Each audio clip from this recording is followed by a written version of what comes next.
What began as Jack Thornton's impulsive decision to rescue a half-frozen hiker from certain death would expose a secret that 3 federal agencies had spent billions to protect from public knowledge.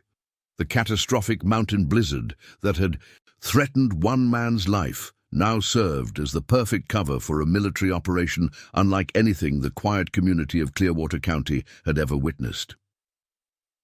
Before we jump back in, tell us where you're tuning in from, and if this story touches you, make sure you're subscribed, because tomorrow I've saved something extra special for you. Jack stood at his kitchen window, steaming coffee forgotten in his weathered hands, as he counted the 13th military vehicle rolling through his gates. The modest homestead that his grandfather had carved from the unforgiving Montana wilderness now resembled a secured government facility rather than the struggling cattle operation it had been just 24 hours earlier. "I don't understand any of this, buddy," he said to the aging border collie, pressing anxiously against his leg. The dog whined softly, reflecting his owner's growing unease as uniformed personnel established a perimeter around the old barn where last night's mysterious visitor now rested. The historic winter storm that meteorologists had dubbed Whiteout. Wrath had brought record snowfall and deadly temperatures to Clearwater County, stranding motorists and overwhelming emergency services. Local authorities had issued strict shelter-in-place warnings, closing roads and advising residents to stay indoors at all costs. Jack had spent the day reinforcing his livestock shelters and laying extra feed, preparing his small herd for the worst of the weather still to come. It was during his final check of the northern fence line, where drifting snow often created problems for his cattle, that he'd spotted the nearly buried figure. At first, Jack had thought it was a fallen branch, or perhaps a deer caught in the storm. Only when Buddy began barking frantically and pawing at the snow did Jack realize it was a person. A hiker somehow miles from the nearest trail, collapsed and nearly covered by the relentlessly falling snow. Getting the stranger to safety had been a grueling ordeal. The man was tall and surprisingly heavy for his frame, and with the wind chill pushing temperatures to 40 below zero, every exposed inch of skin felt like it was being stabbed with ice picks. Jack had managed to drag him to the barn, his closest shelter, where the residual warmth from his livestock and emergency generator provided a life-saving refuge from the killing cold. It wasn't the blizzard's ferocity that had triggered this military response. It was the identity and condition of the stranger Jack had pulled from the snowdrift just beyond his northern fence line. As Jack had stripped away the man's frozen outer layers, seeking to raise his core temperature, he'd discovered several anomalies that had initially confused him but now seemed ominously significant given the government's reaction. Jack's fingers unconsciously traced the peculiar symbol he'd found tattooed on the back of the hiker's neck. An intricate geometric pattern unlike anything he'd ever seen. The same symbol that had caused the first government official to visibly pale when Jack mentioned it during his pre-dawn phone call to emergency services. The hiker's belongings had been minimal: standard outdoor gear, an expensive satellite, phone with no signal, and a small metallic object that had immediately struck Jack as unusual. Roughly the size of a pocket watch, but with no visible opening mechanism, its surface was etched with markings similar to the hiker's tattoo, and despite being recovered from sub-zero conditions, it had been unnaturally warm to the touch. During those desperate hours working to save the stranger's life, Jack had noticed other peculiarities. The man's body temperature had normalized with surprising speed once inside the barn. His pulse, initially faint and erratic, had stabilized into a rhythm that seemed too perfect, too measured, to be entirely natural. And when Jack had checked the man's pupils with his flashlight, he could have sworn they reflected the light with an odd, almost prismatic effect. Now, that simple rescue had escalated into something far beyond Jack's comprehension. The military convoy included specialized vehicles bearing insignia he didn't recognize, and the personnel establishing positions around his property wore uniforms without standard branch identifications. Several were unloading equipment that looked more appropriate for a scientific expedition than a medical emergency: mobile laboratory units, scanning devices, and what appeared to be containment systems.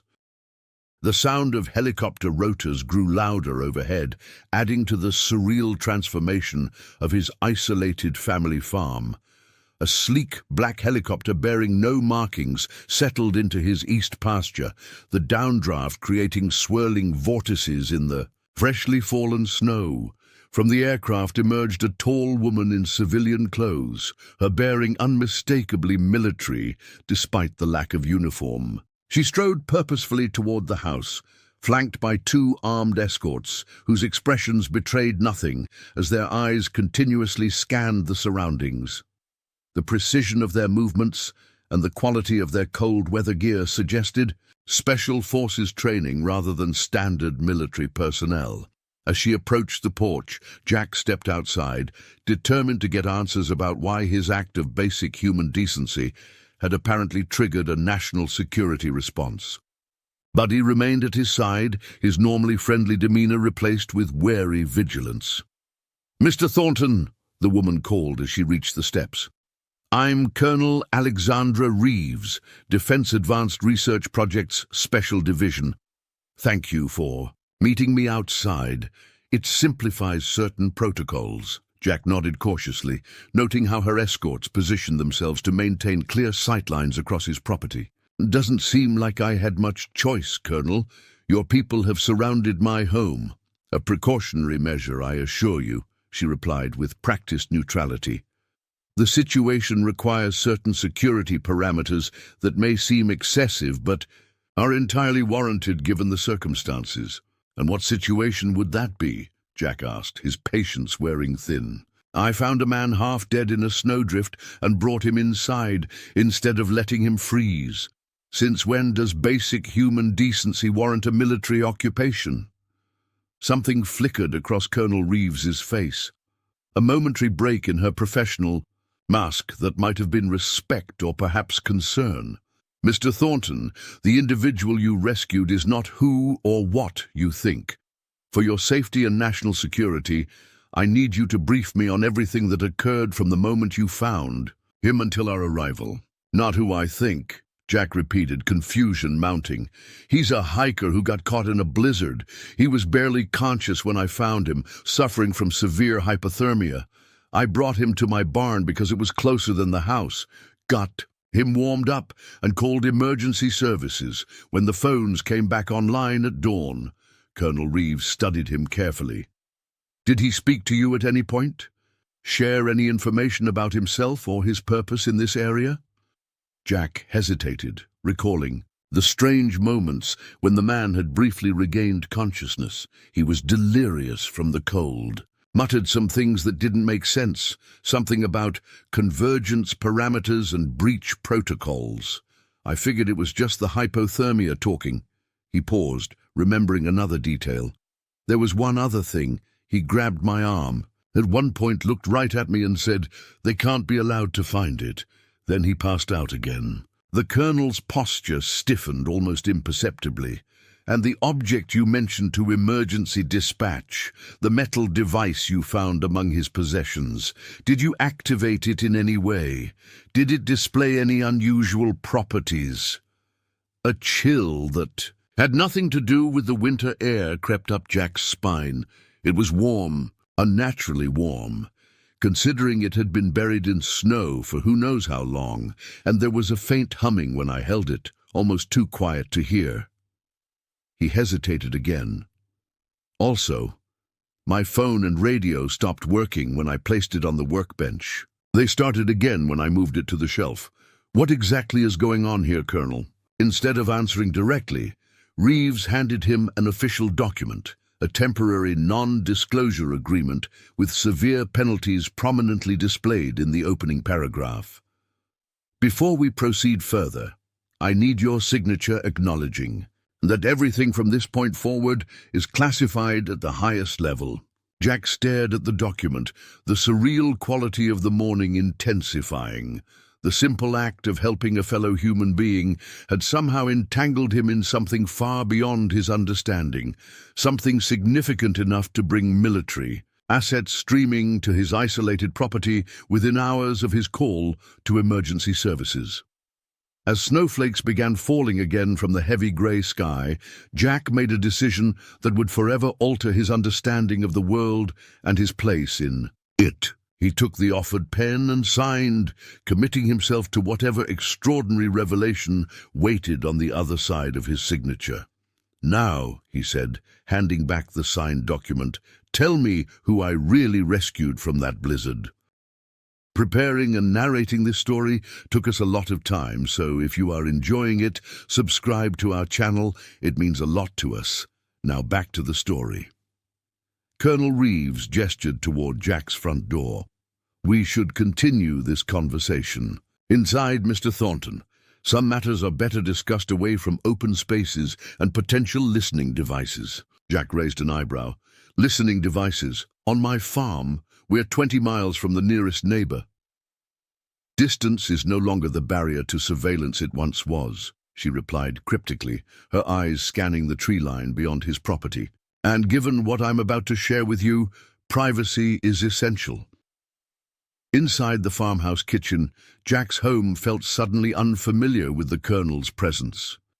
The worn wooden table where 3 generations of Thorntons had taken their meals now served as an impromptu security briefing station, as Reeves removed a slim tablet from her jacket. "What I'm authorized to tell you is limited," she began, activating the device with her thumbprint.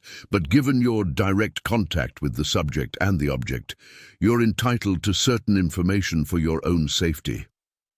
The tablet projected a 3-dimensional holographic display above the kitchen table, technology far beyond anything Jack had seen outside of science fiction. The image showed a topographical map of the region with a series of overlapping energy patterns highlighted. In pulsing red, 72 hours ago, our monitoring stations detected an anomalous energy signature in this region. She manipulated the display, zooming in on an area approximately 5 miles north of Jack's property. The signature matched patterns we've been tracking for nearly 3 decades, patterns associated with what we classify as quantum displacement events. Jack stared at the pulsing visualization, trying to make sense of what he was seeing. "I don't understand what that means."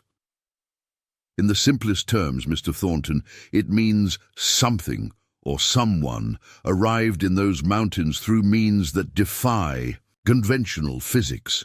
She paused, studying his reaction carefully. "The individual you rescued did not hike into that blizzard. He emerged into our reality at precisely that location." Jack felt a cold sensation spreading through his chest that had nothing to do with the winter storm outside. Emerged from where? That's the billion-dollar question. Colonel Reeves adjusted the display again, revealing a timeline of similar energy signatures detected around the globe.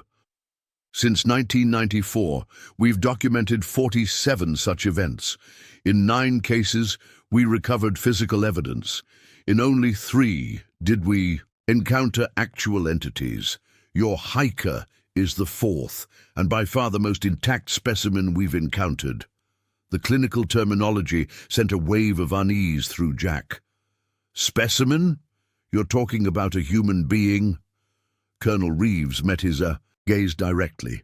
"Are we? The individual in your barn has a humanoid form, certainly. But preliminary scans taken by our advanced team indicate biological anomalies inconsistent with Homo sapiens. His cellular structure displays properties we've never observed in terrestrial organisms."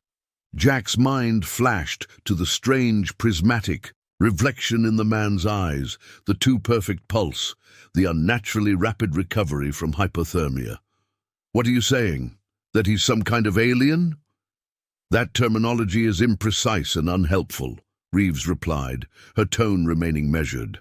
Our working hypothesis, based on quantum signature analysis and previous encounters, suggests something more complex. We believe these entities originate from parallel dimensional planes that occasionally intersect with our own, creating brief windows where crossing becomes possible. She manipulated the holographic display again, showing a visualization of overlapping membranes with occasional connection points.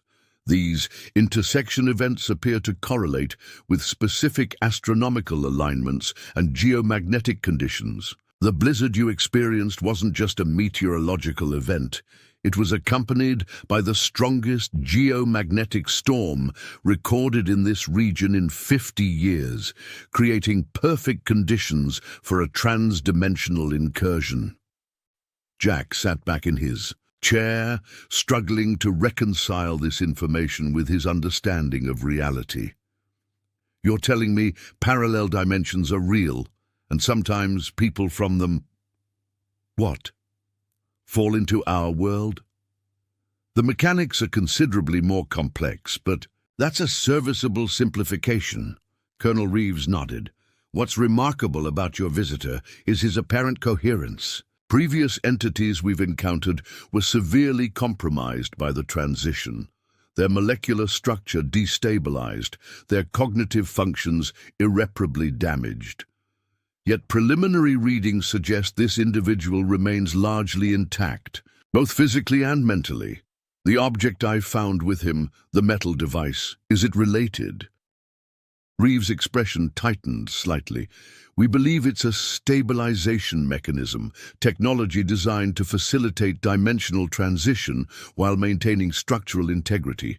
Previous recovered artifacts demonstrated similar properties, but were severely damaged. The device you recovered appears fully functional, representing an unprecedented opportunity for analysis. She paused the holographic display, replacing it with an image that made Jack's breath catch. It showed the same geometric symbol he'd seen tattooed on the hiker's neck, but surrounded by additional patterns, forming a complex circular design.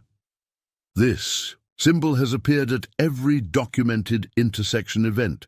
We've been unable to decipher its meaning, despite applying every cryptographic system in our arsenal. Some of our researchers believe it represents coordinates in quantum space, while others suggest it's a form of dimensional identification marker. Jack traced the pattern with his finger above the hologram, and the tattoo on his neck likely designates his function or status within whatever organizational structure exists in his original dimension. Based on the precision and placement, we believe it's a high-ranking designation. The implications of what Colonel Reeves was sharing began to sink in. Jack wasn't just hosting a lost hiker. He had somehow become entangled with an interdimensional traveler, advanced technology beyond human understanding, and a classified government operation that had apparently been ongoing for decades. Why? Tell me any of this? Jack asked finally. Couldn't you have created some cover story, taken him away, and left me none the wiser? Colonel Reeves deactivated the tablet, the holographic display vanishing as suddenly as it had appeared. 2 reasons, Mr. Thornton. First, your exposure to both the entity and the device may have physiological implications we need to monitor. Dimensional intersection events generate quantum entanglement effects that can potentially alter cellular structures in proximity. She leaned forward slightly, her professional detachment momentarily giving way to genuine concern. Second, and more immediately relevant, the man you rescued isn't the only one who crossed over. Our sensors detected multiple emergent signatures during the geomagnetic peak, and based on previous patterns, where one appears, others follow, often with specific objective parameters. Jack felt the weight of her words settling over him. You're saying there are more of them out there? And they're looking for him. Almost certainly. The question is whether their intent is retrieval or elimination. Previous evidence suggests factionalism exists within their dimensional plane. Political or ideological divisions that manifest in conflict when entities cross into our reality. The sound of approaching footsteps on the porch interrupted their conversation. One of the colonel's security team entered after a perfunctory knock, his expression urgent beneath his professional composure. "Ma'am, we've detected movement on the northern perimeter, multiple heat signatures approaching through the storm, using patterns consistent with tactical formation. Estimated time to property boundary, 12 minutes. Colonel Reeves stood immediately, her body language shifting from informational to operational. "Activate containment protocols. I want air support providing real-time tracking and perimeter teams in defensive positions. No engagement without explicit authorization." She turned to Jack, her expression grave. "Mr. Thornton, it appears your farm is about to become the convergence point for a transdimensional incursion event. I strongly recommend you allow us to evacuate you to a secure location immediately." Jack rose from his chair, looking out the window toward the barn where the mysterious visitor still rested. The swirling snow had intensified again, reducing visibility to mere yards beyond the house. Somewhere out in that white void, approaching through impossible conditions, were entities from another dimension with unknown intentions. "This is my home," he said finally, a lifetime of Thornton's stubbornness asserting itself. "My grandfather didn't abandon it during the blizzard of 52. My father stood his ground during the wildfire of 78. And I'm not leaving because some interdimensional visitors picked my farm for their business. Besides," he added, nodding toward the barn, "I saved that man's life. I have a right to know what happens next." Colonel Reeves studied him for a moment, then nodded curtly. "Very well. But you'll follow security protocols precisely. Your survival now depends on it." She turned to her security officer. "Equip Mr. Thornton with tactical communications and a personal defense weapon, and bring the quantum resonance disruptor from the secondary transport. If these entities are hostile, conventional weapons may prove ineffective." As the officer departed to carry out her orders, Reeves fixed Jack with an intense gaze. "Mr. Thornton, what happens in the next hour may fundamentally change humanity's understanding of our place in the multiverse. The fact that you're witnessing it is both extraordinary and potentially catastrophic. I need your absolute cooperation if we're all going to survive what's coming." Jack nodded, his mind racing to process everything he'd learned while simultaneously preparing for whatever unknown threat approached through the blizzard. 24 hours ago, his biggest concern had been whether his cattle had enough feed to last through the storm.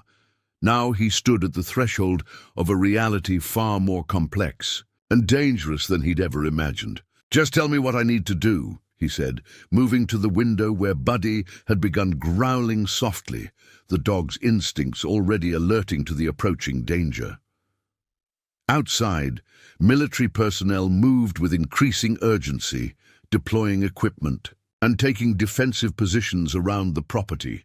In the distance, barely visible through the curtain of falling snow, strange lights flickered momentarily. Colors that seemed to bend and shift in ways that light shouldn't, creating patterns that hurt Jack's eyes when he tried to focus on them. "They're coming," Colonel Reeves said quietly, joining him at the window, "and they're not bothering to conceal their approach. That suggests either supreme confidence or desperate necessity." She checked her sidearm with practiced efficiency. Neither scenario typically ends well for bystanders. Jack Thornton hadn't always been a cattle farmer in the remote wilderness of Montana. At 43, the lines etched into his weathered face told the story of a man who had seen more of the world than most would assume. Before returning to take over the family farm 7 years ago, he had served 12 years in the Army Special Forces, including deployments to Afghanistan and other classified locations that still occasionally haunted his dreams. The transition from elite soldier to struggling farmer hadn't been easy. After his father's unexpected death from a heart attack, Jack had found himself the reluctant inheritor of 300 acres of challenging terrain. a small herd of Highland cattle, and a mortgage that seemed to grow despite his best efforts to reduce it. The fourth-generation Thornton property had once been prosperous, but changing climate conditions and rising costs had pushed it to the brink of insolvency. "Your tactical background explains a few things," Colonel Reeves remarked as she watched. Jack checked the military-grade communication device her team had provided. His hands moved with the unconscious familiarity of someone who had used similar equipment before. "Your file mentioned service, but not special operations. Some records stay deliberately incomplete," Jack replied without looking up. "I'm surprised your people missed it in your background check." A ghost of a smile crossed the colonel's face. "Who says we missed it? Sometimes it's useful to observe how people handle information asymmetry." Before Jack could respond, one of Reeves's technicians approached with a tablet displaying real-time sensor data. "Ma'am, the approaching signatures have split into 3 distinct groups, 2 maintaining direct approach, 1 circling to the eastern perimeter. Unusual energy readings from all 3, consistent with active dimensional stabilization technology." Reeves studied the display, her expression hardening. "They're coordinating, that's new." She turned to Jack. "We need to move the subject from your barn to our mobile containment unit. Previous encounters suggest these entities can track quantum entanglement signatures at close range. The longer he stays in that location, the more precisely they can target him." Jack reached for his heavy winter coat. "I'll help. He seemed to respond to me earlier, might keep him calm during transport." As they prepared to venture out into the blizzard, Jack's mind drifted to his grandfather's stories about the property. Old Thomas Thornton had claimed there was something special about this particular valley, something that had led him to stake his claim here rather than in more fertile areas further south. He had spoken of unusual lights in the night sky, compass needles that occasionally spun without explanation, and animals that behaved strangely during certain astronomical alignments. The family had dismissed these tales as the fanciful imagination of an isolated man, or perhaps early signs of the dementia that would eventually claim him. But standing in his kitchen, surrounded by military personnel responding to an interdimensional incursion, Jack wondered if his grandfather had been more perceptive than anyone had realized. A series of expressions crossed the visitor's face, too rapid and subtle for Jack to interpret, but conveying a complexity of emotion beyond human range. "I am Sentinel Meridian, dispatched to prevent catastrophic boundary collapse. Your designation has been noted, Jackson Thornton. Your intervention was unanticipated, but fortuitous." The being's grip tightened, and Jack felt a strange, tingling sensation spreading up his arm. Not painful, but profoundly alien. They seek the nexus key to force permanent breach points between dimensional planes. Their faction believes conquest across realities will solve resource depletion in our origin plane. My faction recognizes this would trigger cascade collapse, destroying multiple dimensional structures, including your own. Before Jack could respond, alarms began blaring from multiple monitoring stations. The medical officers moved with sudden urgency, injecting something into the visitor's Sentinel Meridian's arm that caused him to release Jack and fall back onto the stretcher, eyes closing once more. "Energy spike at the northern perimeter," one of Reeves' officers called through the communication system. "Dimensional breach in progress. Signatures match known hostile incursion patterns." Colonel Reeves grabbed Jack's arm, pulling him toward the barn entrance. "We need to move now. They're not just approaching anymore. They're creating direct entry points." As they rushed outside, the sky above Jack's property had transformed. The heavy snow clouds now swirled in unnatural patterns, forming a spiraling vortex directly overhead. Within this meteorological impossibility, sections of reality seemed to fold inward, creating apertures through which strobing lights and distorted shadows moved with purposeful intent. Get the subject to the containment vehicle immediately. Reeves shouted to her team. Activate quantum disruption fields at maximum intensity. The military personnel moved with practiced efficiency despite the clearly unprecedented situation, deploying devices that emitted pulsing waves of energy visible as rippling distortions in the air. Where these waves intersected with the strange apertures in the sky, the dimensional tiers seemed to stabilize temporarily, their expansion slowing but not stopping entirely. Jack stared upward, witnessing something human eyes were never meant to see. The literal tearing of reality's fabric. Through the largest opening, he caught glimpses of what lay beyond, a landscape of impossible geometry, structures that seemed to exist in more dimensions than the human mind could process, and moving forms that caused his vision to blur and his stomach to lurch when he tried to focus on them. Colonel Reeves pulled him toward a fortified position behind one of the military vehicles. Those disruption fields won't hold them back for long. Once they fully establish breach points, conventional defense becomes nearly impossible. What happens then? Jack asked, unable to tear his eyes from the nightmarish scene unfolding above his family farm. In previous small-scale incursions, the entities were limited by our dimensional physics, bound by at least some of our natural laws once fully materialized. But this, she gestured toward the massive dimensional tiers, this is unprecedented. They're not just sending individual entities, they're attempting to create stable passages large enough for sustained transfer. Understanding dawned with horrific clarity. They're invading. Reeves nodded grimly. And your property, Mr. Thornton, appears to be their beachhead.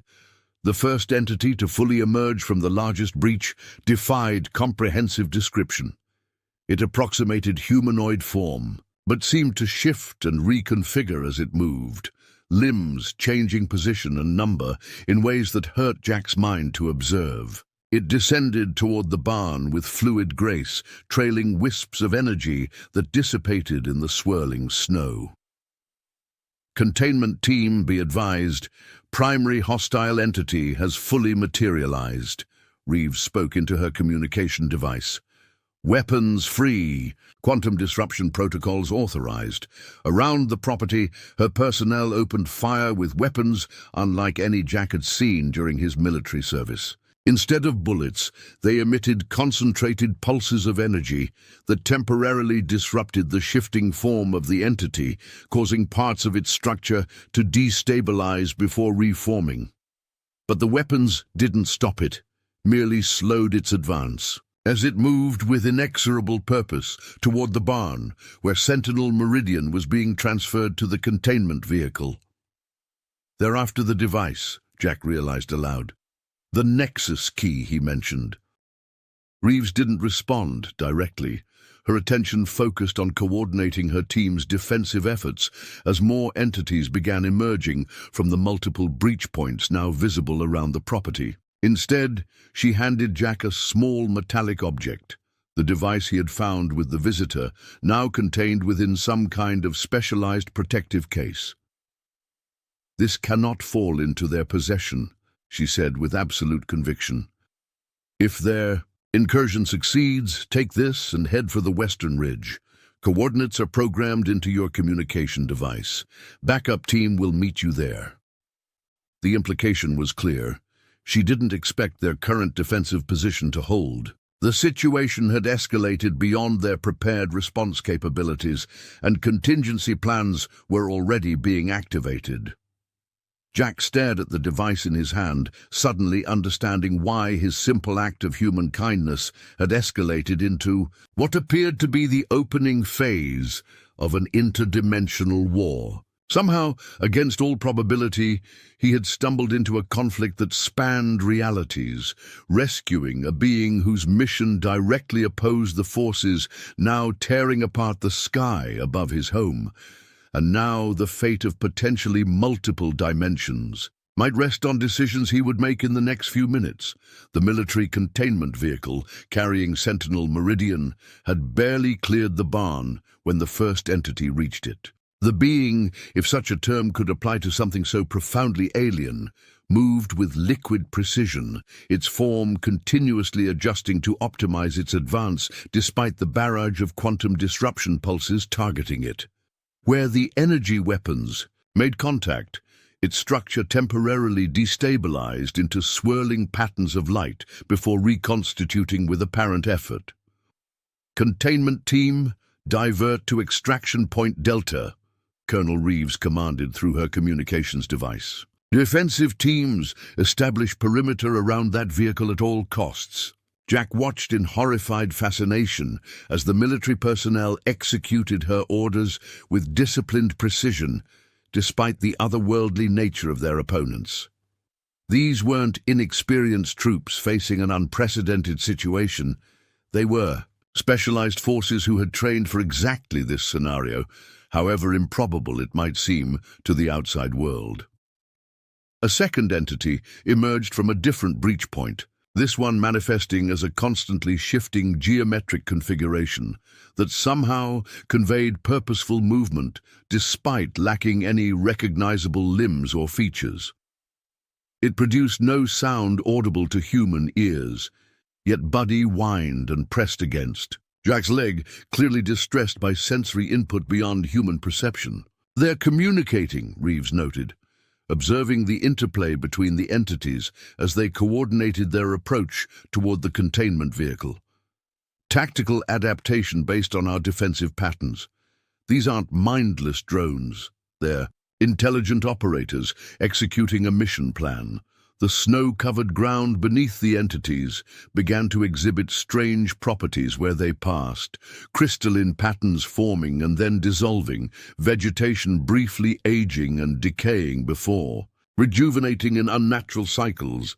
Reality itself seemed to protest their presence in this dimension, fundamental physics struggling to accommodate beings whose existence violated its basic principles.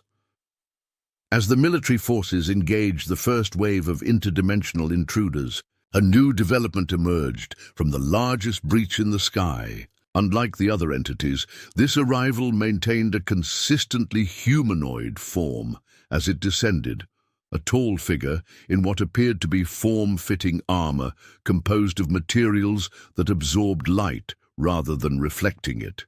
Its movements were precisely controlled, almost mechanical in their efficiency, as it surveyed the chaotic battlefield below. "Command entity," Reeves murmured, her expression grim as she tracked its descent. "Previous incursions never involved leadership-tier beings. This operation is significantly higher priority than we anticipated." The command entity raised what might have been an arm, though its exact configuration shifted depending on the angle of observation. A pulse of energy, unlike the others, emanated outward, temporarily disrupting the military's electronic systems and causing the quantum disruption fields to flicker momentarily. In that instant of vulnerability, 3 more entities emerged from breach points, landing with controlled precision at different locations around the property. "They're establishing a strategic perimeter," Jack observed, his military training automatically analyzing the tactical situation despite the alien nature of the combatants, cutting off escape routes. Reeves nodded.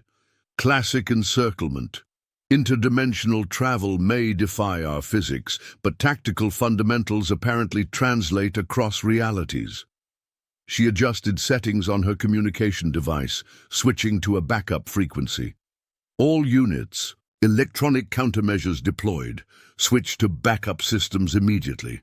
The containment vehicle carrying Sentinel Meridian had reached the eastern edge of the property, but now found its path blocked by one of the newly arrived entities. The driver executed an expert evasive maneuver, but the vehicle's weight and the snow-covered terrain limited its mobility. 2 soldiers providing escort deployed a portable quantum disruption device that temporarily forced the entity back, creating a narrow corridor for potential escape. "We need to draw their attention," Jack said suddenly, an idea forming as he watched the tactical situation deteriorate. "They're tracking Meridian and focusing on the containment vehicle, but they also want this." He held up the protected case, containing the nexus key. Reeves turned to him sharply. "What are you suggesting?" "I know this land better than anyone. There's an old mining tunnel system beneath the western ridge, remnants from the early 1900s, when my great-grandfather first settled here. The tunnels are narrow, defensible, and most importantly, they mask electronic and energy signatures because of the mineral composition in the rock." Jack pointed toward the western boundary of his property, where the land rose sharply toward a ridge of weathered granite. "If I take the device in that direction, moving openly enough to be tracked, it could draw enough of them away from the containment vehicle to give your team a fighting chance to get Meridian to your secure facility." Colonel Reeves studied him with newfound intensity. "That's a suicide mission, Thornton. These entities aren't restricted by human limitations. They can perceive and move in ways we can barely comprehend." "Maybe," Jack acknowledged. "But they're still operating in our physical dimension now, which means they're at least partially bound by our physics. The storm, the terrain, the tunnels, these are all variables I understand intimately, and they don't. It's asymmetric warfare, Colonel. Sometimes the technologically inferior force can prevail through superior terrain knowledge and unconventional tactics." Before Reeves could respond, the command entity made another gesture, sending a concentrated pulse of energy directly at the containment vehicle. The vehicle's protective shielding absorbed the initial impact, but alarms immediately sounded from monitoring equipment. "Containment field integrity at 60% and falling," came the urgent report over the communication system. "Dimensional stabilization systems compromised. Estimated failure in 3 minutes at current degradation rate." Reeves made her decision with military efficiency. "Execute Thornton's diversion. Full tactical support for his western approach." She turned to Jack, her expression deadly serious. "You'll have a 5-minute head start before we make it obvious what you're carrying. 2 of my best operators will accompany you to the tunnel entrance, but once inside, you're on your own.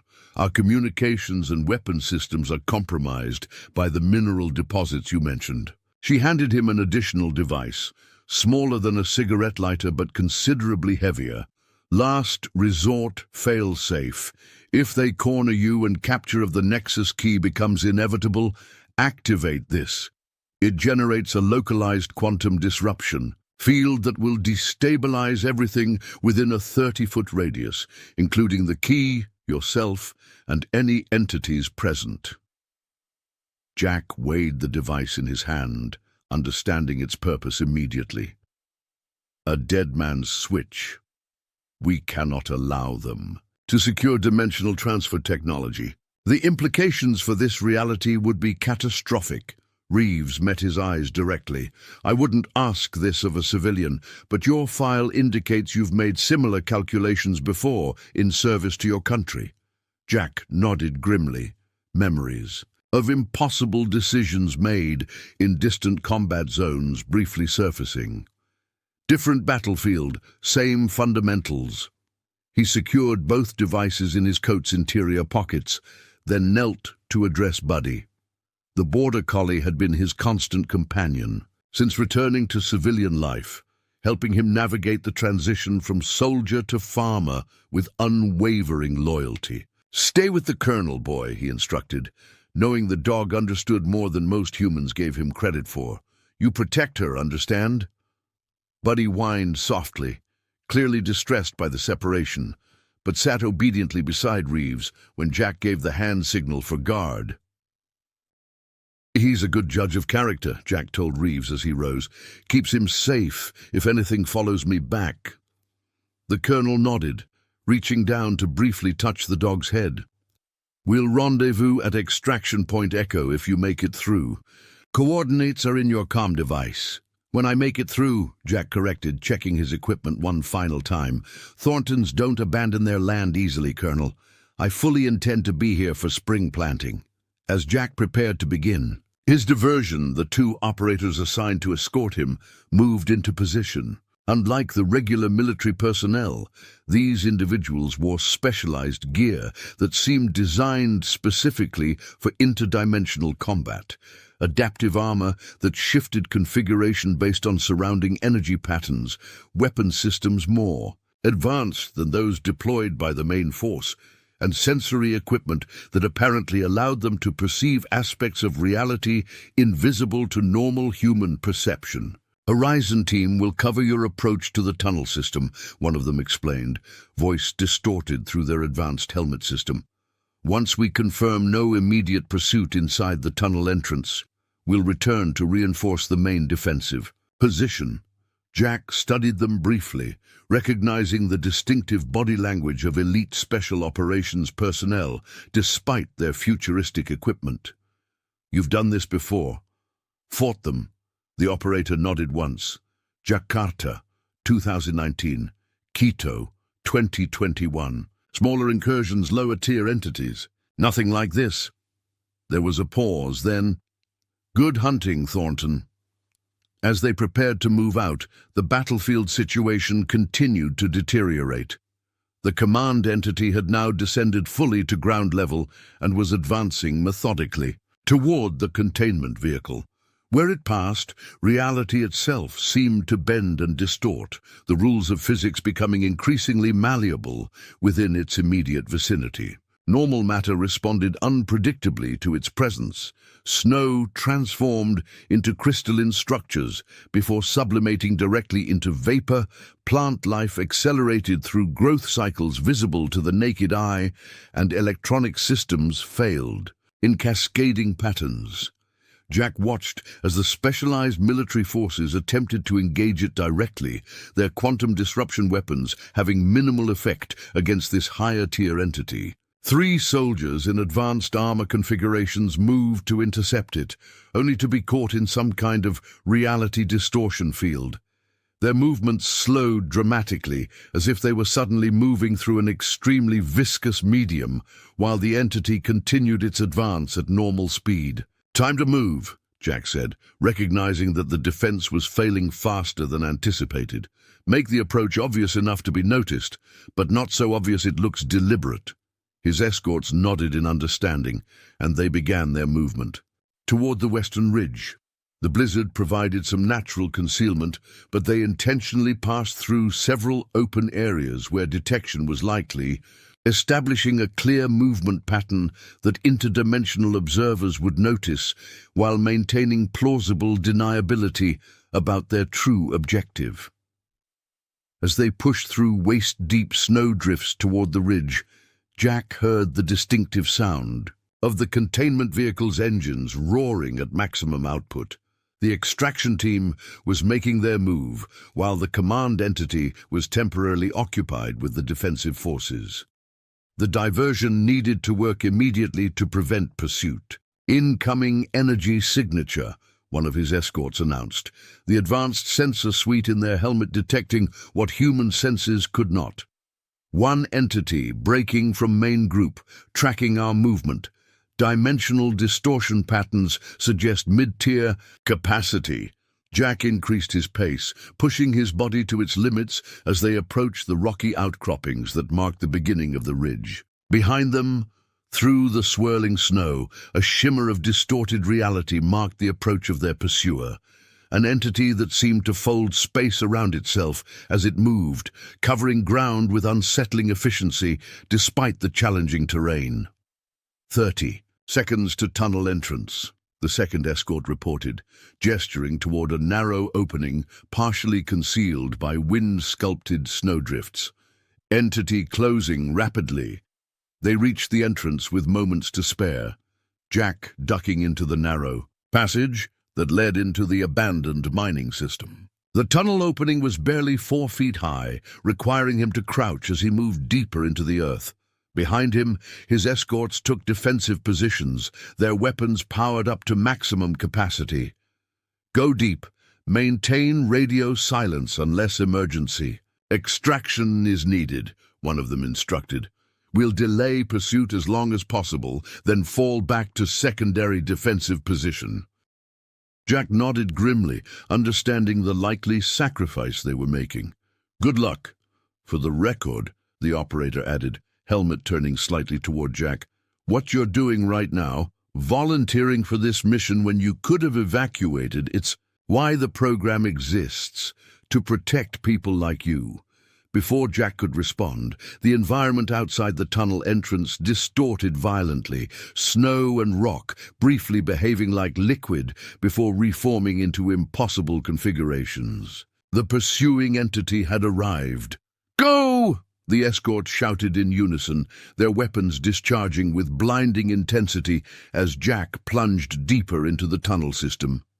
The last thing he heard before the sounds of combat faded behind him was the unearthly resonance of the entity attempting to breach the tunnel, a sound that existed at frequencies human ears couldn't fully process, yet somehow conveyed malevolent intelligence and implacable purpose. The mining tunnels quickly became a maze of narrow passages, support timbers creaking ominously overhead as Jack navigated by the beam of his tactical flashlight. His grandfather had shown him these tunnels as a child, explaining how the early Thorntons had supplemented their farming income by extracting copper and small amounts of silver from these hills before the veins played out in the 1930s. What had seemed like exciting adventures during childhood summers now represented his only hope for survival, and potentially, if Colonel Reeves was to be believed, the survival of much more than just himself. The nexus key in his pocket felt unnaturally heavy, as if its true nature and importance created physical weight beyond its actual mass. As he moved deeper into the tunnel system, following paths he hadn't traversed in nearly 2 decades, Jack's mind raced through potential strategies. The mineral composition that blocked electronic signals would likely interfere with whatever sensory mechanisms the interdimensional entities used to track the key. But that advantage wouldn't last forever. They would eventually resort to systematic search patterns, and the tunnel system, while extensive, was not infinite. His best hope lay in reaching the far side of the ridge, where an abandoned vertical shaft connected to a secondary tunnel entrance nearly a mile from his current position. If he could navigate through the complicated branching passages correctly, he might emerge far enough from the farm to evade immediate detection. From there, he could attempt to reach the extraction coordinates Reeves had provided, assuming the military forces had managed to hold their position long enough for the transport-carrying Sentinel Meridian to escape. A lot of ifs and assumptions, but it was the only viable path forward. 20 minutes into his underground journey, Jack paused at a junction to check his bearings. The path ahead split into 3 branches, and his memory of which led to the vertical shaft had grown fuzzy with time. As he considered his options, a distant sound echoed through the tunnels. Not the normal settling of earth or creaking of old support timbers, but something more deliberate, something moving. The entity had bypassed his escorts and entered the tunnel system. Jack extinguished his flashlight immediately, plunging the passage into absolute darkness. As he pressed himself against the rough-hewn wall, he controlled his breathing carefully, minimizing sound as he strained to detect any further movement. His military training kicked in automatically. Sound discipline, heat signature reduction, controlled micro-movements to prevent muscle cramps that might cause sudden motion. In the perfect darkness, other senses heightened.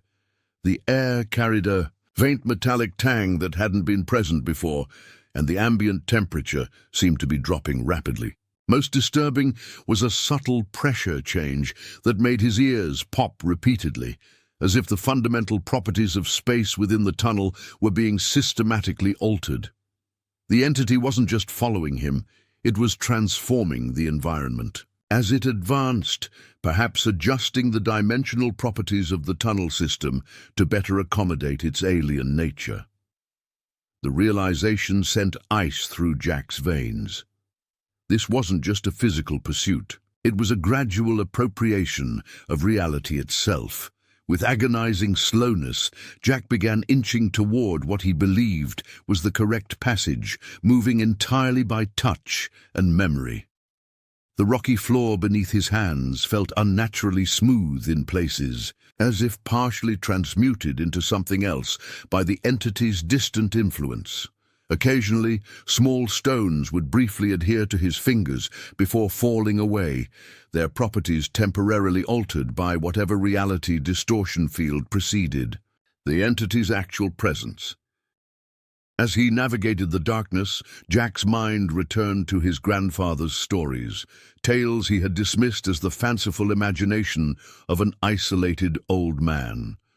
How many of those stories had actually been fragmented memories breaking through the government's memory suppression techniques? How long had the Thornton farm been a focal point for these interdimensional incursions? Most importantly, why had his family's land been selected as the battleground for this conflict between realities? The coincidence seemed too significant to be random chance. There had to be some property of this specific location that made it valuable to both Meridian's faction and their pursuers. These questions would have to wait. For now, survival depended on reaching the vertical shaft before the pursuing entity cornered him in the increasingly alien tunnel system. Jack moved with careful urgency, balancing speed against the need for stealth, the fate of much more than his own life weighing heavily with each step into the darkness. The abandoned vertical shaft appeared exactly where Jack's childhood memories had placed it, a circular opening in the ceiling of one of the larger tunnel junctions, roughly 6 feet in diameter, with rusted iron rungs embedded in the rock wall. In the beam of his briefly activated flashlight, the shaft extended upward into darkness, a remnant of old ventilation and secondary access systems from when the mine had been operational. Jack extinguished the light quickly, not wanting to signal. His position to the entity he could sense moving somewhere in the tunnel network behind him. The air pressure fluctuations had intensified over the past 10 minutes, accompanied by occasional tremors that sent small cascades of dust and pebbles raining from the tunnel ceiling. Whatever the entity was doing to the environment as it searched, the effects were becoming increasingly pronounced. The nexus key in his pocket had also changed during his underground journey. Even through the specialized containment case Reeves had provided, Jack could feel subtle vibrations and temperature, fluctuations that seemed to correspond with the pursuing entity's movements. The key was responding to the presence of its own kind, perhaps acting as a beacon despite the military's containment technology. Reaching up to test the first of the iron rungs, Jack found it surprisingly solid, despite decades of abandonment. The mineral composition that made these tunnels effective at blocking electronic signals also apparently inhibited normal oxidation processes. Another small advantage in a situation where every factor mattered. As he prepared to ascend the shaft, a sudden, violent tremor shook the tunnel junction, significantly stronger than the previous disturbances. Loose rocks clattered down from above, forcing Jack to shield his head with his arms as dust filled the air. When the shaking subsided, something had changed in the atmosphere, a palpable sense of wrongness that transcended normal sensory perception. The air itself seemed to have acquired new properties, bending light in subtle ways that created visual distortions at the periphery of his vision. Dust particles suspended in the air no longer fell naturally, but drifted in patterns that defied gravity, creating swirling configurations that briefly resembled the same geometric symbol he had seen tattooed on Sentinel Meridian's neck.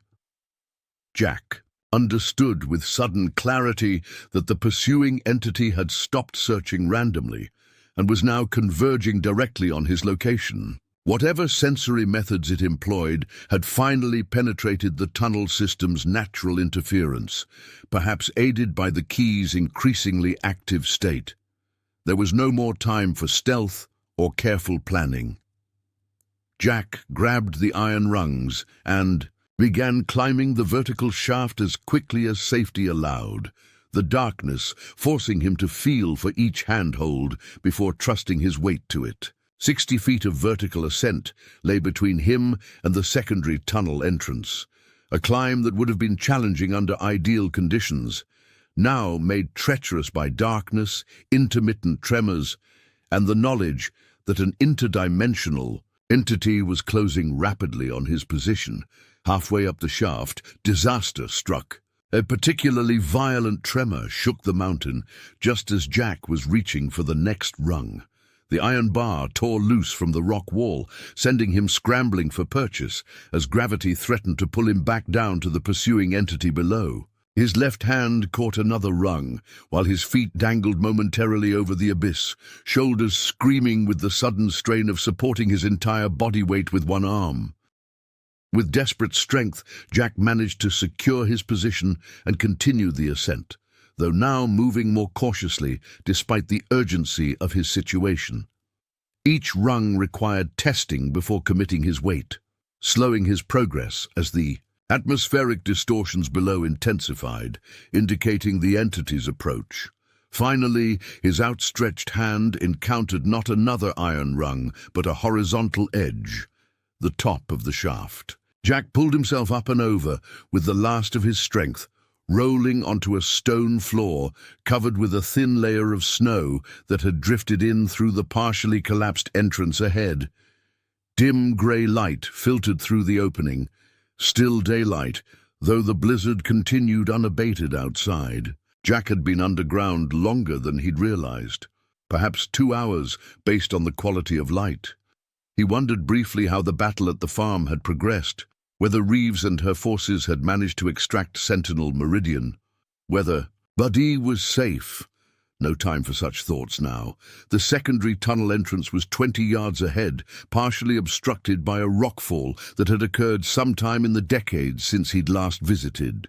Jack moved forward quickly, navigating around fallen support timbers and piles of stone until he reached the narrow opening that led to the outside world. Snow had drifted nearly 3 feet deep against the entrance, but the howling wind had kept a small gap open near the top of the aperture. Jack began clearing snow frantically, expanding the opening enough to squeeze through. As he worked, he activated the communication device Reeves had given him, hoping the open air would allow a signal to penetrate despite the continued storm. Thornton. To Reeves, do you copy? I've reached the secondary exit point, coordinates approximately 1 mile west-northwest of primary engagement zone. Requesting status update and extraction information. The response came immediately, Reeves' voice tight with controlled tension. Copy Thornton. Primary extraction partially successful, subject secure, but containment vehicle sustained significant damage. Command entity neutralized temporarily through combined quantum disruption protocols, but 3 additional entities remain active in your vicinity. Jack processed this information as he continued clearing the snow blockage. The entity that followed me into the tunnels, still tracking you based on our sensor readings. Estimate it will reach your position within minutes. What's your status with the package? Jack patted his pocket, feeling the nexus key's increasingly pronounced vibrations. Secure, but active. It's responding to something, possibly the entity, possibly some larger environmental factor. There was a brief pause before Reeves responded. Our science team is detecting massive energy fluctuations throughout the region. The dimensional breach points haven't closed as expected after the initial incursion. They're actually expanding. Something about this location is inherently unstable from a quantum perspective. The implications hit Jack with sudden force. My grandfather's stories about strange phenomena on the property, your division's long-term monitoring of the area as a thin point in dimensional stability, this wasn't a random incursion point, was it? They chose this location specifically. That's our current assessment, Reeves confirmed. Your property appears to sit at a naturally occurring weak point between dimensional planes. The current theory is that Sentinel Meridian's faction sent I'm here specifically to prevent their opponents from exploiting that natural vulnerability. As Jack finally cleared enough snow to create an exit path, another realization struck him. The mining tunnels, the unusual mineral composition that blocks electronic signals. Could it be affecting the dimensional stability too? Another pause, longer this time, suggesting Reeves was consulting with her scientific team. Possible. Preliminary analysis of geological samples from your region indicates unusual concentrations of exotic minerals not typically found in Montana. Formations.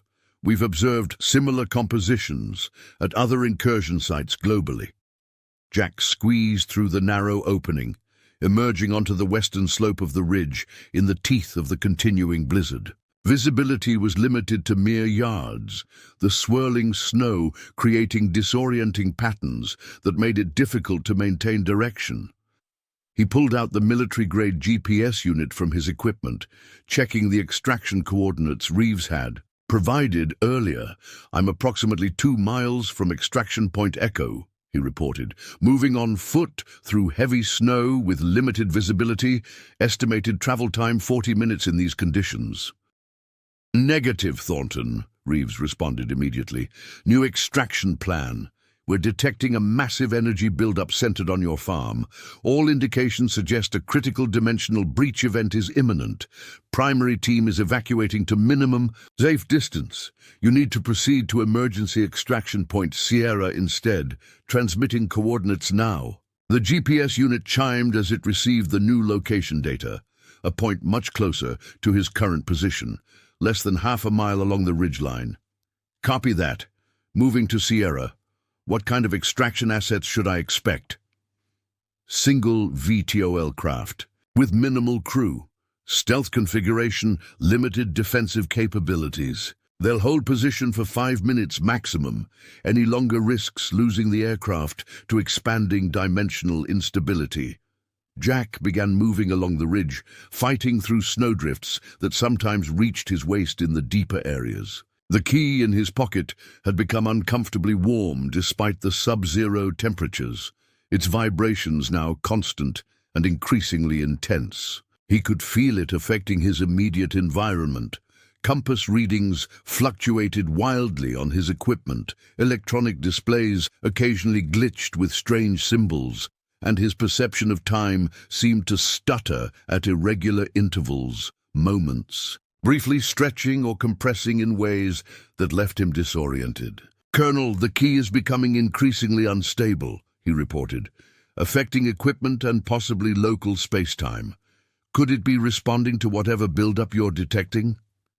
Highly probable, Reeves replied. The current theory is that the key serves as both a transition mechanism and a dimensional anchor point. In proximity to a natural weak point like your property, it may be attempting to establish equilibrium between dimensional planes, or possibly preparing for another transition event. The implications were clear.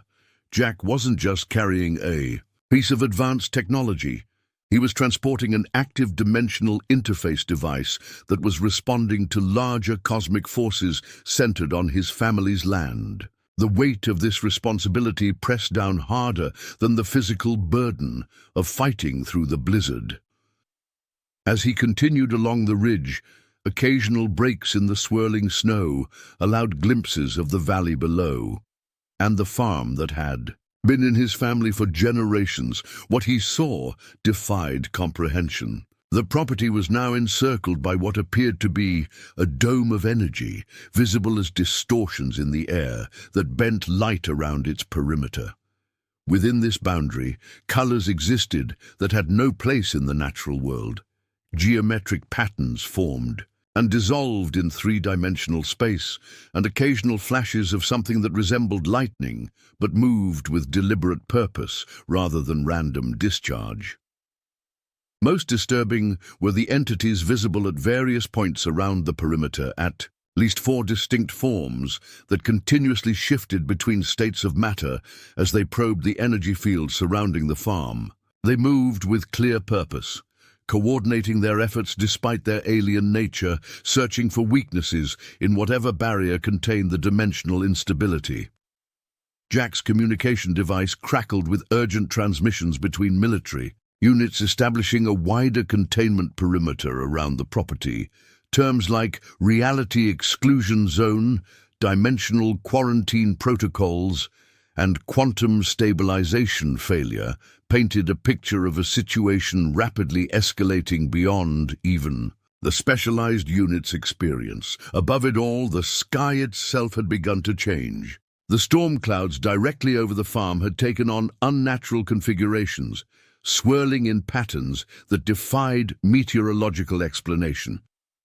At the center of this atmospheric disturbance, a tier had formed, not the controlled breach points from which the entities had emerged earlier, but something larger and apparently less stable. Through this aperture, brief glimpses of another reality were visible, a landscape of impossible geometry rendered in colors that hurt human eyes to observe. Jack reached a decision point on his journey, a fork in the ridge path with one route leading toward the extraction coordinates and another providing a vantage point overlooking the farm. The rational choice was clear: continue to extraction and remove the nexus key from proximity to the dimensional instability centered on his property. That was the mission Reeves had entrusted to him, the safest course for himself and potentially for the larger reality. But something deeper pulled at him, a connection to the land that transcended rational calculation. For 4 generations, Thorntons had been stewards of this property, maintaining it through hardship and prosperity alike. His grandfather had somehow known or sensed the special nature of this place, perhaps through the very experiences the government had attempted to suppress from his memory. The nexus key vibrated more intensely in his pocket, as if responding to his thoughts or perhaps to its proximity to the center of dimensional instability. A pattern was emerging in its fluctuations, not random response, but something that felt almost like communication, a rhythmic sequence that reminded Jack of Morse code, though in a system he couldn't decipher. In that moment of hesitation, Jack's tactical radio crackled again, but this time the voice that emerged wasn't Colonel Reeves. Instead, through layers of interference and distortion, Sentinel Meridian's distinctive harmonics manifested: Thornton, dimensional cascade imminent, ancestral convergence point must be stabilized. Bring the key to original emergence. Coordinates. Only chance to seal the breach. The transmission dissolved into incomprehensible static before cutting out entirely. Jack checked his GPS unit, noting that the original emergence coordinates Meridian mentioned would be the location where he had found the interdimensional visitor in the snowdrift, near the northern boundary of his property, now inside the energy dome surrounding the farm. 2 paths lay before him: continue to the extraction point and remove the key from the equation as Reeves had ordered, or return to the farm and attempt whatever stabilization process Meridian was suggesting. The first option represented established protocols and known quantities. The second was a desperate gamble based on the word of an entity whose true nature and motivations remained uncertain. Jack stood at the literal and figurative crossroads, the fate of his family legacy, and potentially much more hanging on his decision. The extraction point would be active for less than 5 minutes, meaning once he chose a path, there would be no opportunity to reconsider. The ridgeline path stretched in both directions, disappearing into the swirling snow that had defined this extraordinary day from its very beginning. In the valley below, the energy dome surrounding his farm pulsed with increasing intensity, the dimensional tear in the sky above it widening perceptibly with each passing minute. Whatever was going to happen would occur soon, with or without his intervention. Jack Thornton took a deep breath of the frigid mountain air, made his choice, and began moving with renewed purpose through the relentless blizzard. Preparing and Narrating this extraordinary story has taken tremendous effort and research. So if you're finding yourself captivated by Jack Thornton's impossible situation, please take a moment to subscribe to our channel. It truly means the world to us, and ensures you won't miss the shocking conclusion to this interdimensional confrontation. Now let's return to the blizzard-swept ridge, where Jack has just made his fateful decision. Jack turned away from the extraction point coordinates, choosing instead the path that would lead him back to his farm, back to the epicenter of the dimensional instability that threatened to tear apart the fabric of reality itself. The decision defied military logic, but honored something deeper, the connection between his family and this land that had apparently been part of an interdimensional confluence point for generations. "Thornton to Reeves," he transmitted, not breaking stride as he began the treacherous descent from the ridge. "Be advised, I'm not proceeding to Extraction Point Sierra. I'm returning to the farm with the key." The response was immediate and forceful. "Negative, Thornton. The farm is now classified as a Class 5 reality exclusion zone. Nothing approaches that perimeter, much less crosses it. The energy dome is not just a visual phenomenon. It represents a boundary where conventional physics is breaking down. Even our specialized equipment can't function within 50 yards of it." "Meridian made contact," Jack explained, navigating carefully down a steep slope where the snow concealed treacherous footing. "Said something about the key being needed at the original emergence point to stabilize the cascade. I think he was trying to tell me there's a way to close the breach." The silence that followed suggested Reeves was either consulting with her team or struggling with how to respond. When her voice returned, it carried a weight beyond military authority, a human concern that transcended protocol. "Jack, listen to me. Even if Meridian made contact, we have no way to verify his instructions or intentions. The opposing factions, entities are still active in your area, and they're demonstrating unprecedented coordination. This could be a trap designed to deliver both you and the key directly to them." It was the first time she'd used his first name, a subtle but significant shift in their relationship dynamic that reflected the extraordinary circumstances. As Jack neared the bottom of the ridge, the energy dome surrounding his property became increasingly visible through breaks in the blizzard. From this closer vantage point, its structure appeared more complex than he had initially observed. Not a simple hemisphere, but a multi-layered configuration with distinct zones of activity. Patterns of energy rippled across its surface in rhythmic sequences that corresponded with the pulses emanating from the key in his pocket. "I can see the perimeter clearly now," he reported to Reeves. "Multiple energy layers actively shifting. Any guidance on how to approach or penetrate it?" His communication device emitted several sharp bursts of static before Reeves's voice returned, now notably distorted. "Signal degradation increasing as you approach the anomaly. Based on limited sensor data, we believe the perimeter might respond to the key's quantum signature. In theory, matching frequencies could create a temporary passage." Jack considered this information as he studied the shifting energy barrier ahead. "Matching frequencies? You mean removing the key from its containment case, exposing it directly to the perimeter? More static, then?" "Affirmative. The containment technology was designed to minimize the key's interaction with surrounding quantum fields. Direct exposure might establish resonance with the perimeter field. The risk was obvious. Removing the key from its protective case would likely make it detectable to any entities still searching for it, while also subjecting Jack to direct contact with interdimensional technology of unknown safety parameters. But there seemed to be no alternative if he wanted to cross the energy barrier surrounding his farm. "Understood. I'll attempt perimeter crossing at the northwestern boundary, closest to the original emergence point." Jack surveyed the terrain ahead, planning his approach through the deep snow.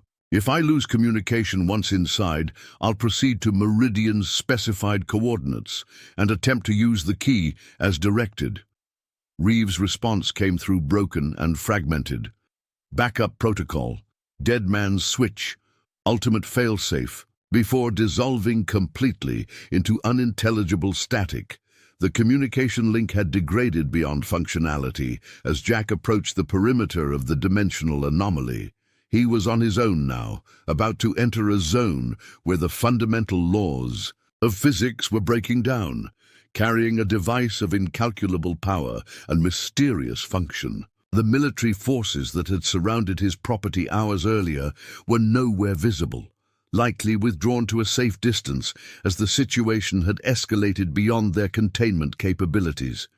Jack paused at what he estimated was 50 yards. From the visible energy barrier, removed his gloves despite the biting cold, and carefully extracted the nexus key from its protective case. The device responded immediately to direct contact with his skin, its surface temperature rising sharply, while the geometric patterns etched into its material began emitting subtle luminescence that shifted through spectra beyond conventional color.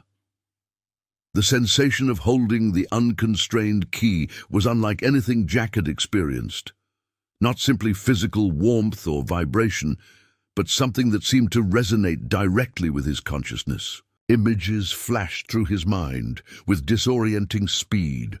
Landscapes of impossible configuration, structures that defied Euclidean geometry, beings composed of energy patterns rather than matter, mathematical sequences of profound complexity and beauty. For several seconds, Jack struggled to maintain his sense of self against this flood of alien information. The key wasn't just a technological device. It was a conduit to realities beyond human comprehension, containing knowledge and perspectives that threatened to overwhelm his mind through mere proximity. With tremendous effort, he reasserted control over his thoughts, focusing on the immediate objective, crossing the energy barrier to reach his farm. The key continued to pulse in his hand, but the cognitive assault subsided to manageable levels as Jack adapted to its presence. He began moving forward again, approaching the boundary where normal reality gave way to the dimensional anomaly centered on his property. As he drew nearer, the key's pulsations synchronized visibly with fluctuations in the energy barrier. Brief moments where the swirling patterns aligned into configurations matching those etched on the device's surface. 20 yards from the perimeter, the snow beneath Jack's feet began behaving strangely, crystallizing into geometric structures before dissolving back into conventional forms, the cycle repeating with increasing frequency. The air itself seemed to acquire new properties, sound, waves producing visible ripples that lingered momentarily before dissipating. 10 yards out, Jack's perception of time began fluctuating. Moments stretched and compressed unpredictably, his own movements sometimes appearing to lag behind his intentions or occasionally preceding them in ways that defied logical sequence. The boundary between cause and effect, one of reality's most fundamental principles, was becoming malleable as he approached the dimensional interface. At 5 yards from the visible perimeter, Jack held the key directly before him, arms extended, toward the shifting energy patterns. The device's response intensified dramatically, now emitting coherent beams of light that intersected with the barrier's surface. Where these beams made contact, the swirling energy briefly stabilized into recognizable patterns, the same symbols, from Meridian's tattoo, arranged in sequences that suggested language or mathematical notation. "Here goes nothing," Jack murmured to himself, taking the final steps toward the boundary where his reality ended and something else began. The key's emissions formed a cone of energy extending from his hands to the barrier, creating what appeared to be a tunnel of relatively stable spacetime within the chaotic perimeter. Jack stepped forward into this tunnel, feeling resistance like moving through extremely dense liquid. For a moment that might have been seconds or hours, his consciousness fragmented across multiple potential states, versions of himself that had made different choices, followed different paths, existed in slightly altered configurations of the same fundamental pattern that constituted Jack Thornton. Then, with a sensation like passing through a membrane, he was through, standing on the familiar ground of his property, yet in an environment transformed beyond recognition. The sky above had ceased to exist in any conventional sense, replaced by a kaleidoscopic vortex from which occasional glimpses of another reality leaked through. The ground still supported his weight, but displayed properties more liquid than solid, responding to his footsteps with rippling distortions that extended outward before gradually settling. Most significantly, time itself had changed. Snowflakes hung suspended in mid-air, immobile despite the wind that Jack could still feel against his skin. In the distance, a military vehicle remained frozen in the process of evacuation, its occupants captured in a moment of urgent departure that now existed outside normal temporal flow. Jack had entered a pocket of altered reality where fundamental cosmic constants had become variables, a zone where the boundary between dimensions had worn dangerously thin, allowing aspects of incompatible existences to bleed into one another with increasingly chaotic results.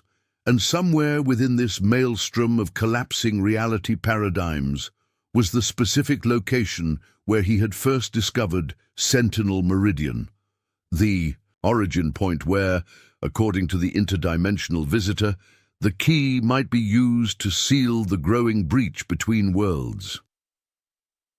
Jack oriented himself toward the northern boundary of his property, the nexus key pulsing in his hand with increasing urgency, as if recognizing proximity to its intended purpose. With determined steps, he began moving through the surreal landscape that had once been simply Thornton family farmland, now transformed into the unlikely front line of an interdimensional conflict whose stakes extended far beyond human comprehension.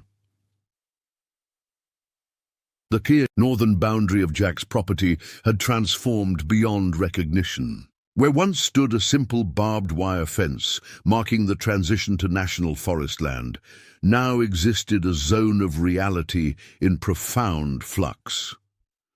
Trees phased between multiple states simultaneously, fully leafed summer growth overlapping with winter, barrenness, new saplings coexisting with ancient growth, all occupying the same physical space in different quantum states. As Jack approached the area where he had found Meridian in the snowdrift, the key's behavior changed dramatically. The pulsations accelerated to frequencies beyond human perception, blending into a continuous hum that resonated through his body at a cellular level. The symbols etched into its surface now emitted light that cast strange shadows that moved independently of their sources and occasionally took three-dimensional form before dissolving back into darkness. Jack recognized the specific snowdrift where he'd discovered the interdimensional visitor, though it now exhibited properties more akin to sculpted glass than frozen water, its crystalline structure refracting light into prismatic patterns that corresponded with the key's emissions. This was unquestionably the original emergence coordinates Meridian had referenced, the exact point where one reality had pierced another. As Jack stood at this nexus point, the key suddenly levitated from his hand, hovering at chest height while rotating slowly on multiple axes simultaneously. Its surface began reconfiguring, sections sliding and interlocking in new configurations like an impossibly complex puzzle solving itself. The geometric patterns etched into its material shifted and flowed, forming new combinations that somehow conveyed concepts beyond human language, mathematical principles and dimensional relationships that existed outside conventional understanding. Thornton.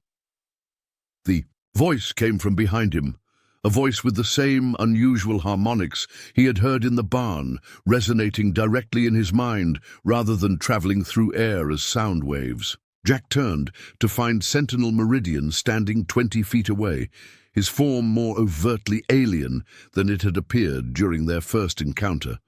The humanoid disguise had partially dissolved, revealing a being composed of interlocking energy patterns, contained within a roughly anthropomorphic outline. "You've brought the key to the confluence point," Meridian observed, his expression impossible to read given the fluid nature of his features. "Despite significant opposition and contrary to your military's protocols, this confirms my initial assessment of your species' potential."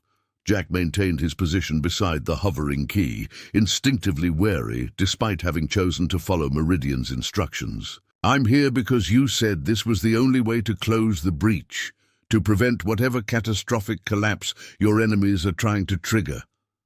Meridian moved closer, his movement more flowing than walking, as if the concepts of discrete steps didn't translate properly to his native form. A simplified but essentially accurate understanding. The faction opposing mine seeks to create permanent transit corridors between dimensional planes, specifically targeting developmental worlds with abundant resources and limited defensive capabilities. Earth being one such world, Jack concluded. Your planet occupies a unique position in the multiversal spectrum, Meridian confirmed. It exists at a conjunction point between several major dimensional planes, making it particularly valuable as a potential hub for cross-reality exploitation. He gestured toward the key with an appendage that shifted between arm-like and more abstract configurations. That device is designed to regulate dimensional barriers, strengthening them where needed, creating controlled passage points where appropriate, all while maintaining equilibrium between realities. Jack processed this information, pieces falling into place. "And your faction sent you here to prevent the other group from establishing permanent access to our dimension." "Correct. My assignment was to locate this specific confluence point, a natural weak spot in the dimensional barrier, and use the key to reinforce it against unauthorized breach." Meridian's form flickered momentarily, suggesting some kind of instability. "My transition was interrupted by opposing agents, resulting in emergency materialization during your blizzard. Had you not intervened, both I and the key would have been recovered by the opposition forces, with catastrophic consequences for your reality." As they spoke, Jack became aware of subtle changes in the environment around them. The chaotic fluctuations, in reality, had begun to stabilize in their immediate vicinity, as if the key's presence was creating a zone of relative normalcy within the larger anomaly. The hovering device continued its self-reconfiguration, now emitting coherent beams of energy that intersected with specific points in the surrounding space, creating a geometric network that seemed to be mapping or perhaps reinforcing the local dimensional structure. "So what happens now?" Jack asked, watching the key's increasingly complex operations with a mixture of fascination and apprehension. "How do we close the breach and send your opponents back to wherever they came from?" Meridian's expression shifted to something that might have been regret, though translated through his alien physiology. "That is where complexity arises, Thornton. The breach has progressed beyond standard containment parameters. The key can still seal it, but doing so requires a calibration process that I cannot perform in my current state."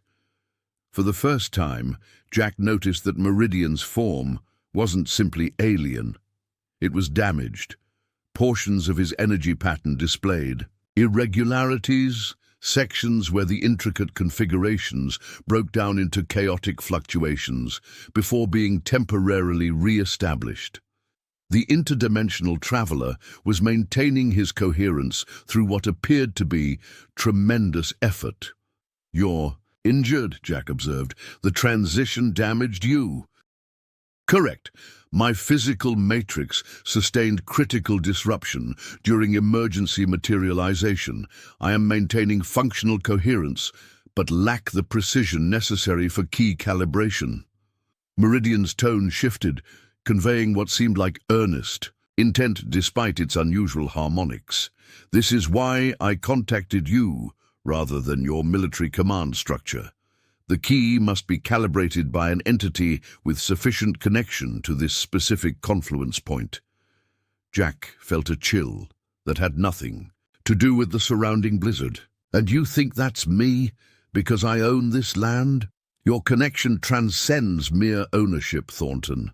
Your family has maintained stewardship of this confluence point for generations, resulting in quantum entanglement at a genetic level. The unusual phenomena your grandfather documented weren't simply events he observed. They were responses to his presence, to the Thornton bloodline's gradual integration with the unique properties of this dimensional nexus. This revelation struck Jack with profound force. His family's century-long connection to this land wasn't coincidental. It represented a relationship that extended beyond conventional understanding, a gradual merging of human genetics with the cosmic significance of this particular place. Are you saying my family was changing, adapting to something about this location? All life forms adapt to their environment, Meridian explained. In areas of dimensional convergence, that adaptation includes attunement to quantum possibilities beyond normal perception.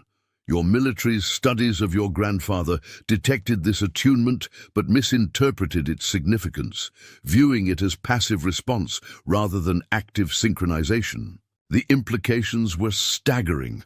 Jack's deep connection to the land, the intuitive understanding that had informed his decision to return rather than evacuate, wasn't simply emotional attachment but something woven into the very structure of his DNA through generations of exposure to this dimensional confluence point. So I can calibrate the key where you can't, Jack concluded, the pieces falling into place. Because I'm somehow attuned to this specific location. Precisely. The key responds to your bioelectric field in ways impossible for non-native entities. This was evident when you first recovered it from the snow, its immediate activation in your presence despite dormancy protocols.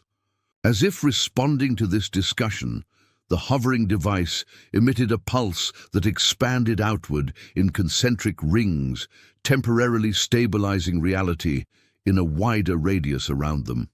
The chaotic dimensional fluctuations receded momentarily, replaced by what appeared to be multiple overlapping versions of the same landscape, alternate configurations of Jack's farm, as it might have existed under different circumstances or in parallel timelines. How do I do it? Jack asked, focusing on the immediate crisis rather than the profound implications for his understanding of his family history. How do I calibrate the key to seal the breach? Meridian moved closer, his damaged form temporarily stabilizing as he approached the hovering device. The process requires active intent channeled through direct contact. You must hold the key and focus your consciousness on the concept of dimensional convergence while I provide the necessary activation sequences. Jack reached for the floating device, which responded by descending gently to hover directly before him. And after the breach is sealed, what happens to you and your opponents? Entities fully materialized in this dimension will remain temporarily, though without access to their native dimensional energy sources. They will gradually lose coherence and dissipate. Those maintaining partial transition states will be returned to their origin points when the breach collapses. Something in Meridian's explanation struck Jack as deliberately imprecise. Including you? The interdimensional sentinel's form flickered again, longer this time, sections briefly becoming transparent. Before reconstituting, my transition was more complete than most due to emergency protocols. I will remain in this dimension longer, but without capacity to return to my origin point once the breach is sealed. Jack understood the implication immediately. You're sacrificing your way home to close this breach. My primary directive is preservation of dimensional boundaries and protection of developmental worlds from exploitation. Personal considerations are secondary.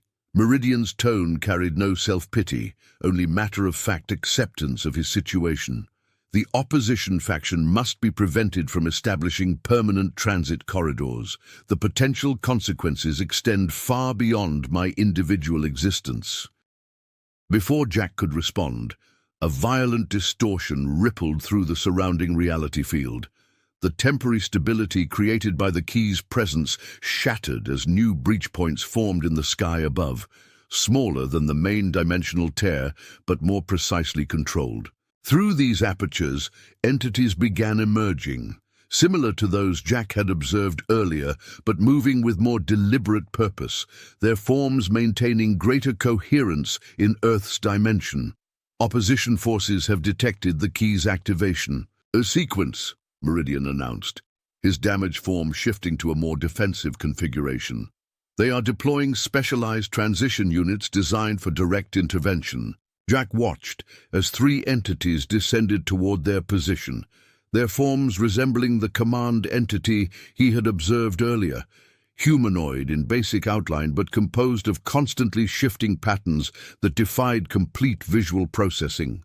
Unlike the partially materialized entities he had seen at the farm, these beings moved with precision and apparent ease in Earth's dimension, suggesting advanced adaptation technology or specialized transition capabilities.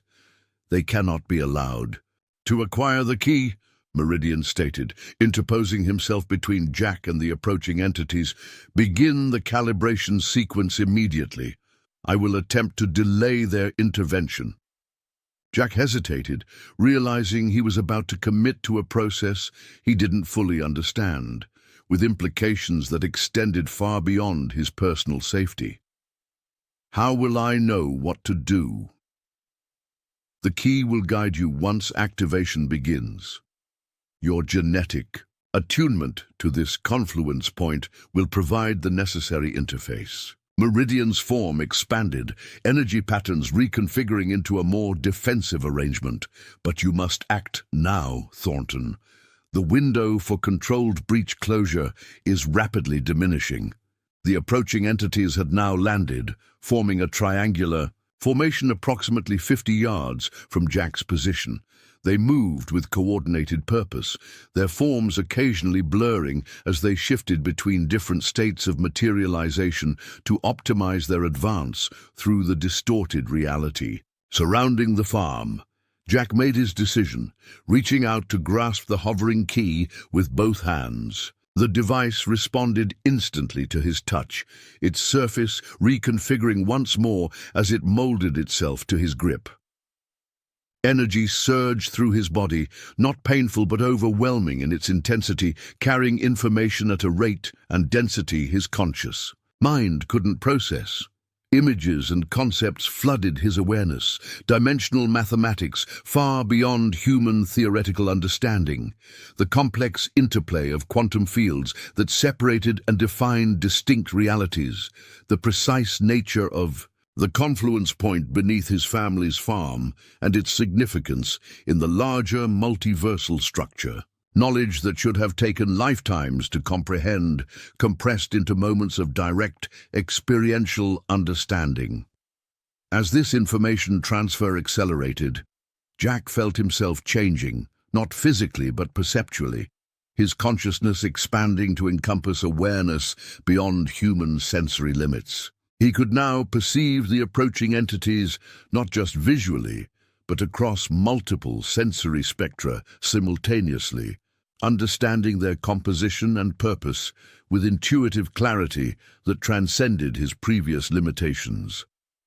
Most significantly, he could now see the full extent of the dimensional breach above his farm, not just the visible tear in reality, but the complex network of quantum fractures extending outward from it, weakening the barriers between dimensions across a much wider area than the military had detected. The situation was far more critical than even Reeves's specialized division had realized.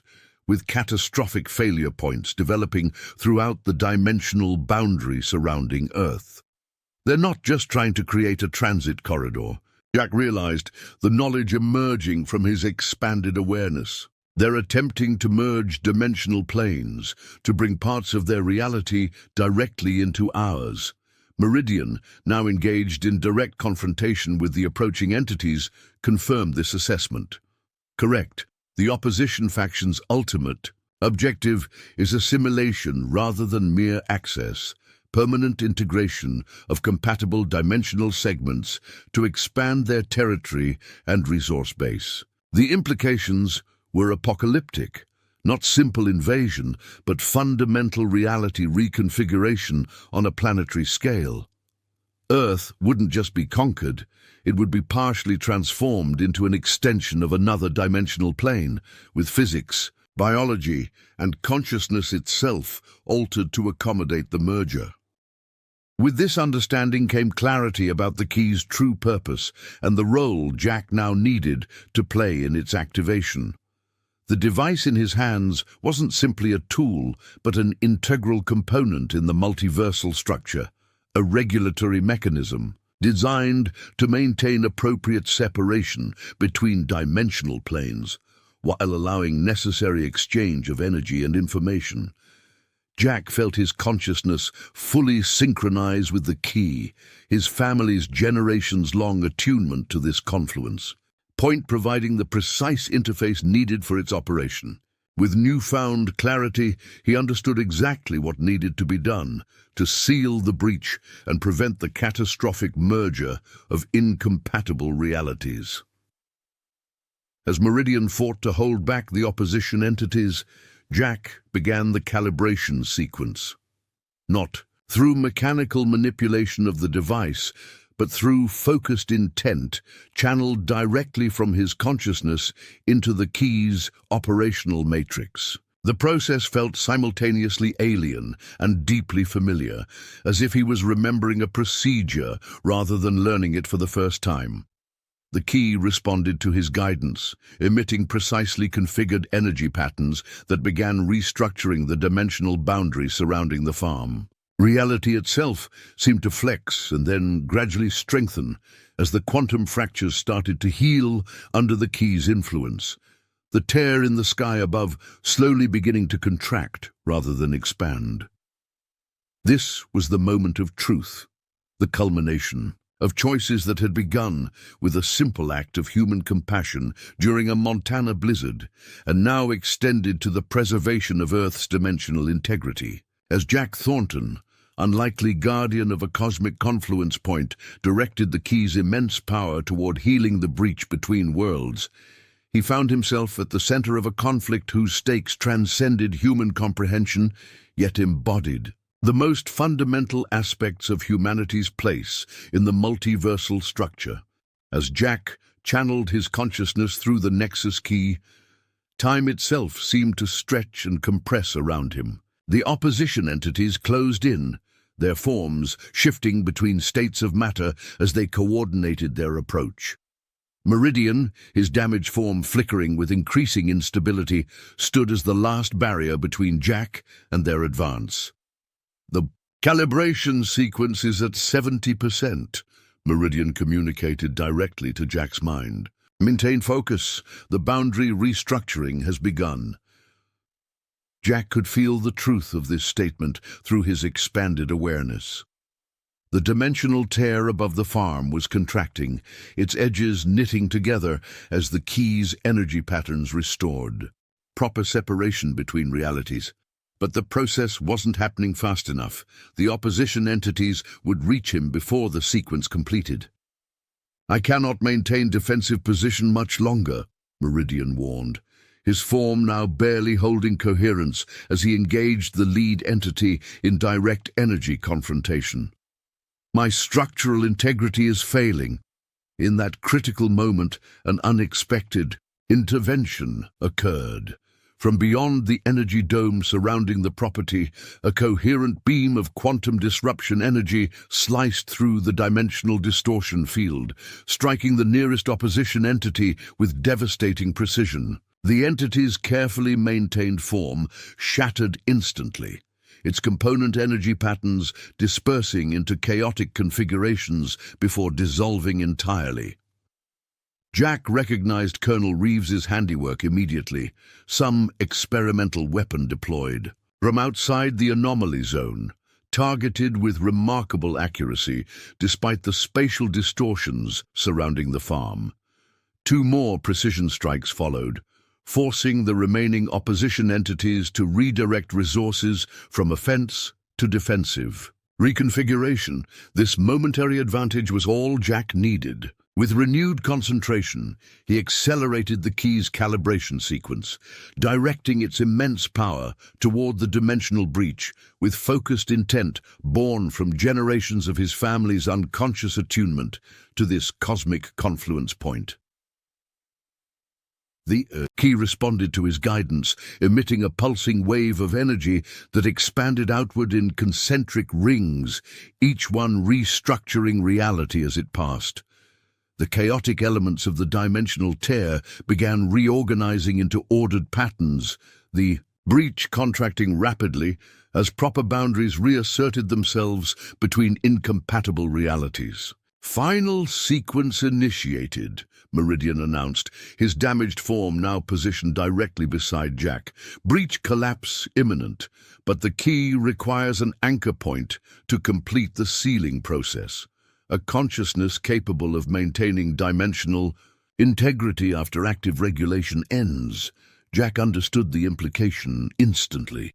"You're saying someone needs to stay behind and maintain the seal, to become a permanent guardian of this boundary point." "Correct.